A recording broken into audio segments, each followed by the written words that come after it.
আজকে এই হাদি ভাই আমাকে লঞ্চ সিটির সন্তান, আমাকে খাসমহলের সন্তান, খুব ভালো ছিল, তার বাবা ভালো ছিল। আজ দলের সত্য কথা বলতে যাইয়ে সে দুনিয়া দিয়ে বিদায়। তাহলে এই যে বিদায় হয়েছে, এর যে করছে তার আমরা কঠোর বিচার চাই। এদিন এর নামটা শুধু ওসমান বিন হাদি বলতাম, আমি এই নামের সাথে এখন একটা শব্দ যোগ করতে চাই, বাংলার বীর ওসমান হাদি।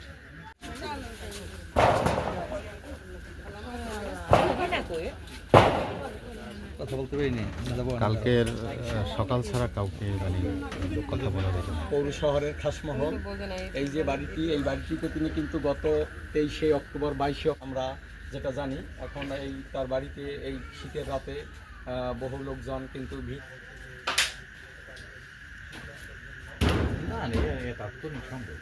মাদ্রাসায় আমি সেই শিক্ষককে তার কাছ থেকে কিছু জানতে চাই। এখন যে মনের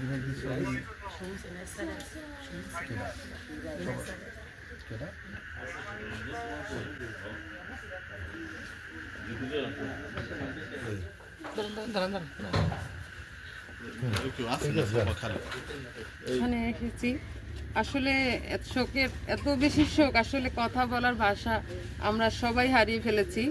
আমার কথা আমি আসলে কিছুদিন মানে শুরুর দিকে যখন এর কথাগুলো শুনি তখন আমার মনে হয়েছে যে আমার বয়সে আসলে এরকম একটা প্রতিবাদী কণ্ঠ আমি কখনো শুনি নাই, এই আর কি। তারপর যেটা মনে হয়েছে যে আসলে এই ছেলেটা তার খুব ভালো লাগছে যখন জানলাম যে এই ছেলেটা আমাদের নলসিটির ছেলে, হ্যাঁ, তখন আমার আর কি খুবই ভালো লাগলো যে আসলেই আমাদের নলসিটির গর্ব। কিন্তু এত তাড়াতাড়ি আসলে এরকম একটা ঘটনা ঘটবে এটা আবার চিন্তা করে আর কি আমরা সবাই মর্মাহত। আর সবশেষ কথা হচ্ছে আসলে আমাদের বাংলাদেশের মতো জায়গায় কোনো প্রতিবাদী কণ্ঠ যে এভাবে রুখে দেওয়া হয়, এখানে যেটা হাদিও নিজেও বলে গেছে যে এর যদি বিচার না হয় তাহলে ভবিষ্যতে কোনো হাদি আর জন্ম নেবে না। তাহলে আমাদের আসলে এই হাদি যেহেতু আমাদের থেকে চলে গেছে, এরপর যদি মানে কোনো হাদি এরকম আসবে না, আর যদি আসতে হয় তাহলে সবাইকে অবশ্যই এর প্রতিবাদে এবং এই যে হত্যাকাণ্ডের প্রতিবাদে জুলাইয়ের মতো আমাকে সবাইকে একসাথে ঐক্যবদ্ধ থেকে এই হত্যাকাণ্ডের বিচার যাতে অবশ্যই এই দেশে মাটিতে হয় সে ব্যাপারে সবাইকে ঐক্যবদ্ধ থাকতে হবে। ওসমান হাদি আমাদের মধ্যে থেকে চলে গেছে, কিন্তু ওসমানের যে স্পিরিট, যে প্রত্যাশা বাংলাদেশ নিয়ে, বাংলাদেশের মানুষের মুক্তি, বাংলাদেশের আধিপত্য সাম্রাজ্যবাদের কবল থেকে মুক্তি, এই মুক্তির পথ যেন চলমান থাকে। এরকমের ওসমান হাদি যেন ওসমানের পথ ধরে হাজার হাজার ওসমান হাদি বাংলাদেশে জন্মাবে এবং বাঙালির মুক্তির জন্য দাঁড়াবে, এই প্রত্যাশা করি। সেই সাথে প্রত্যাশা করি ওসমানদের যারা আসলে এখন যেই পাহারা, যেই নিরাপত্তা, যেই ওসমানের সমবেদনা, ওসমানের জন্য করণীয় যা হচ্ছে, এটা আসলে জীবিত ওসমানের জন্য করা উচিত ছিল। এদেশের মানুষ আসলে স্বর্ণের টুকরা চেনে না। টুকরা চেনে কখন? যখন সে থাকে না, চলে যায়। কিন্তু এটা না, জুলাই বিপ্লবের পরে এটা নূতন বাংলাদেশে ওসমানদের মতো মানুষদেরকে সর্বোচ্চ নিরাপত্তা দিয়ে বাংলার কল্যাণের জন্যই রাখা উচিত ছিল।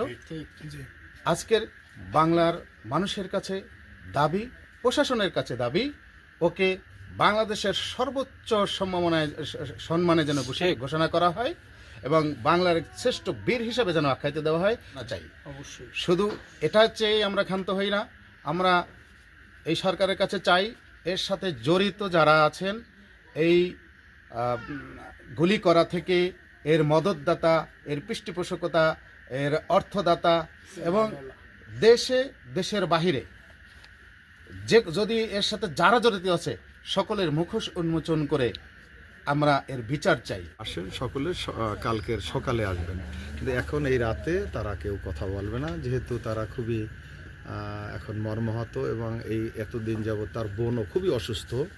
এটা জানাইছেন আমার কাছে যে এখানে যেন কেউ না ঢুকে।